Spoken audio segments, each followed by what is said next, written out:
अगर सपोज आपने लंगोट पहन लिया और आप स्क्वाट्स कर रहे हैं, तो आप पानी तो पियोगे ना। आपको सुसु आ रहा है, क्या करोगे फिर आप?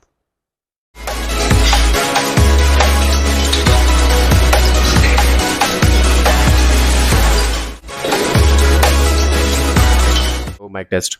हे guys, this is Keshav Bhatt, your personal fitness coach. Welcome to Tapas burn and glow. तो जैसे कि मेरे पहले बहुत सारे स्टूडेंट्स हैं जो मेरे काफ़ी क्लोज में, जो मेरे फ्रेंड्स हैं जो जिम जाते हैं, और मेरे को काफ़ी डीएम भी कर रहे हैं मेरे फ्रेंड्स या मेरे कुछ मेंबर या मेरे इंस्टाग्राम जो फॉलोअर्स में हैं, वो मुझे डीएम कर रहे हैं। डीएम करके पूछते हैं कि सपोर्टर या लंगोट हम जिम जब ज्वाइन करें तो हमें ले लेना चाहिए। तो ये गलत है। तो पहली बात आपको समझने की बहुत ज़्यादा इम्पोर्टेंट है कि जो सपोर्टर और लंगोट ये आया कहाँ से था। सपोर्टर जो था, जो ये सपोर्टर है या लंगोट है, ये हमारे जो कुश्ती में जो खेलते थे, जो कबड्डी खेलते हैं, और जो ऐसे गेम जहाँ पे टेस्टिस में चोट ना लगे, इसीलिए वो सपोर्टर या लंगोट को पहना करते हैं। और इसीलिए वो लोग धीरे धीरे बॉडी बिल्डिंग में या अपनी फिजिक को इम्प्रूव करने के लिए जिम के अंदर ट्रेनिंग करने जाते थे, और उनके माध्यम से ये जो नॉलेज थी वो सबके पास धीरे धीरे पहुंचने लग गई। और धीरे धीरे पहुंचते पहुंचते अब जब फिटनेस इतना एजुकेट बन रहा है या फिटनेस इतना इम्प्रूव हो रहा है, साइंस इतनी इम्प्रूव हो रही है, तो सभी जो पुराने टाइप के कोच थे वो धीरे धीरे ये रिकमेंड कर रहे हैं। आपको समझना बस यही है कि सपोर्टर सिर्फ आपके टेस्टिस को बचाता है। अगर आप हैवी स्क्वाट्स कर रहे हैं, हैवी डेडलिफ्ट कर रहे हैं, हैवी क्लीन एंड जर्क कर रहे हैं, हैवी स्नैच कर रहे हैं, तो जो बड़े बड़े एथलीट है तो मे बी वो भी आप लोगों को सजेस्ट करते अगर वो प्रोटीन या सप्लीमेंट को सेल कर रहे हैं। तो सपोर्टर इतना इम्पोर्टेंट नहीं होता है। आप जिम के अंदर अगर जाते हैं, आपको सपोर्टर के लिए कोई ट्रेनर्स या कोई कोच अगर रिकमेंड करता है तो ये गलत है। आप उन कोच या उन ट्रेनर से अपना ताल्लुकात क्रॉस कर दीजिए। साइंस इतना बेस्ट आगे बढ़ रहा है तो आपको समझना बहुत ज़्यादा ज़रूरी है। जैसे क्रिकेट प्लेयर्स जो होते हैं वो सपोर्टर या वो कुछ ऐसा लंगोट टाइप का या कुछ सपोर्टर या कुछ एल गार्ड लगाते हैं, तो जिसमें कि उनके टेस्टिस में बॉल ना लगे। ऐसे ही जब कबड्डी आप खेलते हो, कोई भी ऐसी गेम खेलते हो जिसमें आपके टेस्टिस को कोई हार्म ना पहुंचे, तो इसलिए वो पहना करते हैं ये सपोर्टर। अब दूसरी बात, अगर आपका जो कोर एंगेज है, आपका जो कोर वीक है, आपका जो इंटरनल जो आपके कोर की जो स्टेबिलिटी है वो वीक होगी किसी भी कारण से लेके, जरूरी नहीं कि जिम के अंदर आप जाके आप वेट हैवी रखोगे तो आपका कोर एंगेज हो जाएगा। आप जिम के अंदर कर क्या रहे हो वो भी तो डिपेंड होता है।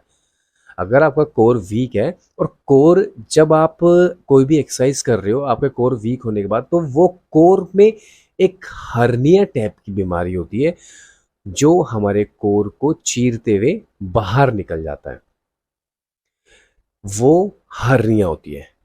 उस केस में सिर्फ आपको डॉक्टर ही वो सारी रिकमेंड देंगे कि आपको ट्रेनिंग करनी है कि नहीं करनी।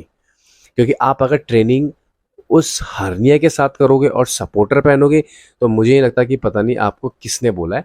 आपको सबसे पहले अपने डॉक्टर से कंसल्ट करना है कि अगर हर्निया है और आपका कोर वीक है, तो आपको जिम के अंदर ऐसी ऐसी एक्टिविटीज़ करनी पड़ेगी, ऐसी वेट ट्रेनिंग करनी पड़ेगी जो आपकी कोर को इम्प्रूव कर सके। कभी देखा होगा, आपने सुना होगा घर में कि क्यों बोलते हैं कि नाभ चढ़ गया।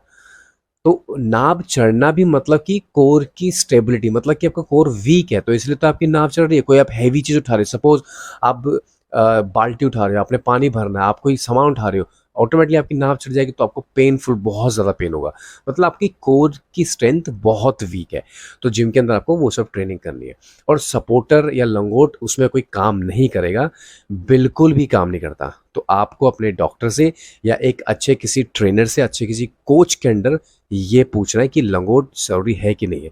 अगर इतना ही इंपॉर्टेंट होता कि लंगोट ज़्यादा इंपॉर्टेंट है, तो शायद बड़े बड़े एथलीट्स, आर्नोल्ड, बड़े बड़े जय कटलर, जो यूनिवर्सल गेम खेलते हैं, हमारे इंडिया में भी बड़े बड़े ऐसे एथलीट हैं जो ये लंगोट का किया। जब मैं भी एक नॉलेज के लिए नहीं गया, मैंने भी सर्टिफिकेशंस करी है, मैं भी सर्टिफिकेट कर रहा था, तो मेरे भी मन में ये सवाल ज़रूर था कि स्क्वाट्स या ऐसी एक्टिविटी करने पे, हैवी हैवी एक्सरसाइज करने पे क्या पता हम टेस्टिस को प्रॉब्लम हो जाए, और टेस्टिस प्रॉब्लम हो जाएगी आपको शादी नहीं हो पाएगी, शादी नहीं हो पाएगी तो आप बेबी नहीं कर पाओगे। यही सारी मिथ जो होते हैं, ये यूट्यूब में लोग कूड़ा फैलाते हैं। बहुत ज़रूरी है एजुकेट होना एक एज अ परफेक्ट कोच के लिए कि वो अपने स्टूडेंट्स को सही राय दे। मैं अपने मेल स्टूडेंट्स को कभी रिकमेंड नहीं करता लंगोट के लिए। एक और बात मैं शेयर करता हूँ, अगर सपोज आपने लंगोट पहन लिया और आप स्क्वाट्स कर रहे हैं तो आप पानी तो पियोगे ना, पानी भी तो पीते रहोगे। सपोज वो लंगोट टाइट बंद है और आपको वॉशरूम आ रहा है, पानी हो रहा है, आपको प्यास लग रही है, आप पानी पी रहे हो, फिर आपको बाथरूम आ रही है, वॉशरूम आ रही है, आपको सुसु आ रहा है, क्या करोगे फिर आप? तो उसे कैंची से काटोगे, क्या पता कुछ और केस हो जाए। तो इसलिए लंगोट जिम के अंदर नहीं अलाउड है। और मेरा सभी उन ट्रेनर उन कोचों से भी रिक्वेस्ट है, आप भी अपने स्टूडेंट्स को सही नॉलेज दीजिए, क्योंकि साइंस बहुत आगे बढ़ चुका है और शायद आप लोगों को भी पढ़ने की ज़्यादा इम्पोर्टेंट है। तो लंगोट इम्पोर्टेंट नहीं है। एंड थैंक्स फॉर, अगर इस वीडियो में कुछ आपको समझ में आया, आप इसको शेयर भी कर सकते हैं और अपने दोस्तों के साथ इसको शेयर कीजिए और सब्सक्राइब कीजिए। ऐसी मोर इन्फॉर्मेशन वीडियोस मैं आप लाता रहूँगा, टॉपिक्स में सर जो भी मुझे लगेगा, जो मुझे लगेगा कि आपके संग शेयर करने, वो मैं ऐसे ही आप लोगों के साथ शेयर करता रहूँगा। और आप मुझे कमेंट में ही पूछ सकते हैं कि क्या, अगर कमेंट में भी आप मुझसे हर चीज़ सवाल कर सकते हैं और मैं आपके हर सवाल का जवाब दूंगा। तो थैंक यू एंड नमस्ते।